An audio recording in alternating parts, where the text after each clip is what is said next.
Good day and welcome back to another DBZ Dokkan Battle video. In this video I wanted to talk a little bit about how good do I think units have to be at 55% in the hidden potential system.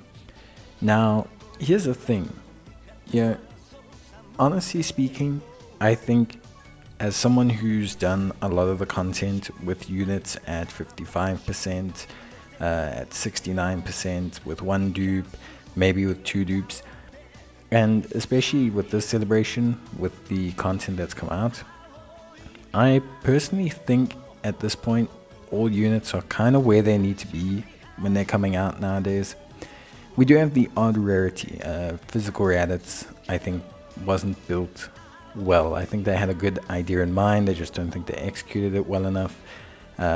Very similarly, like Tech Bardock, I think, they tried to pull a Captain Ginyu, but I think it didn't work out as best as they wanted it to. And yeah, there's been a couple of hits and misses, but generally speaking, I find that most units are fine at 55%.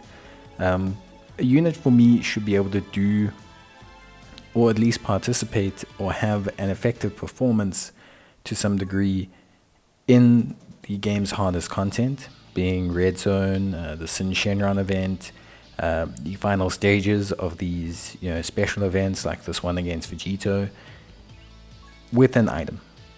I think at 55%, if a unit does well because you activated a Whis or an Icarus or a Mouse or a Ghost Usher, and then they defeated the enemy in one turn, I think that's fine.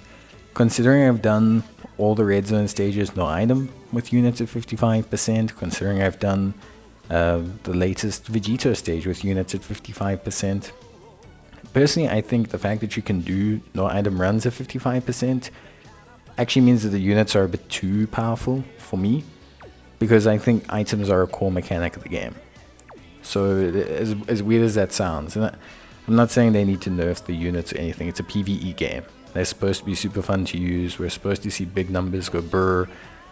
But I think for me, a unit should be usable with an item. If a unit's usable with an item, I think then they have a role.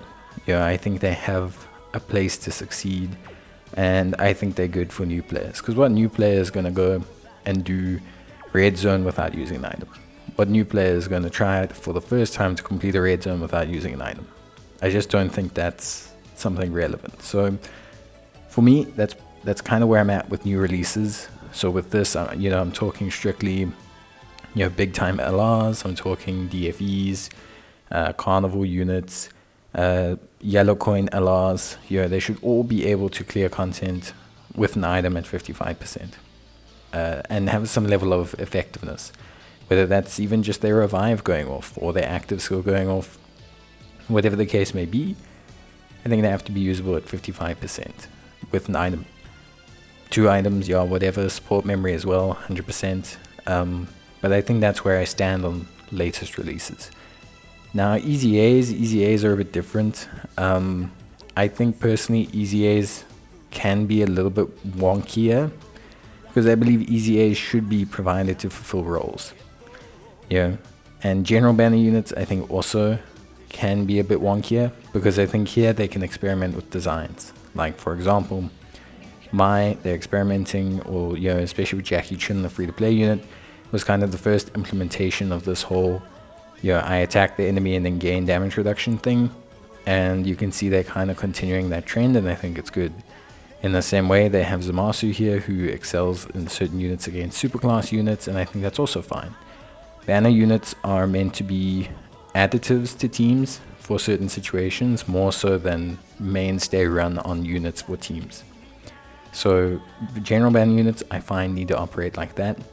They can be a lot more hit than miss, and I think that's okay, because it's their chance to experiment with something, and I think we need to allow that to happen.